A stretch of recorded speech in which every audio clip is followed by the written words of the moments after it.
Aucun président africain n'aura le passeport pour la participation au sommet Afrique-France qui se tiendra du 7 au 9 octobre prochain à Montpellier.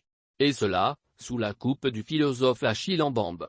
La décision a été prise et aucune voix ne s'est levée pour protester en France ainsi qu'en Afrique.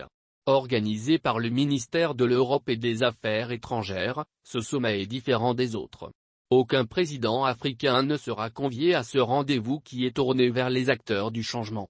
Il s'agit des entrepreneurs, intellectuels, chercheurs, artistes, sportifs, créateurs et influenceurs. Sur son site d'information, Jeune Afrique fait savoir que certains doutent de la réalité des intentions d'Emmanuel Macron. Le in et le off seront à l'ordre du jour.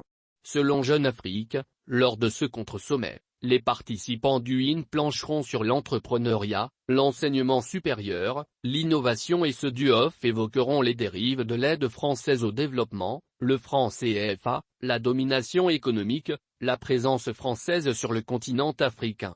Par ce fait, la France veut rompre avec la vieille tradition en convoquant la société civile à Montpellier tout en excluant les présidents africains.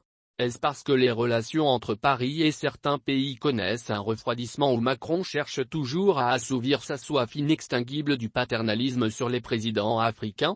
Que cache donc ce type de sommet? L'on ne devrait pas être surpris par l'organisation de ce sommet dérobé au regard des présidents africains. Tout porte à croire que l'ancienne métropole est de bonne volonté. Mais il faudra s'en tenir à cette phrase du poète président sénégalais, Léopold Sédar Senghor qui dit ceci: pardonnez à la France qui donne de la main droite et de la main gauche enlève la moitié.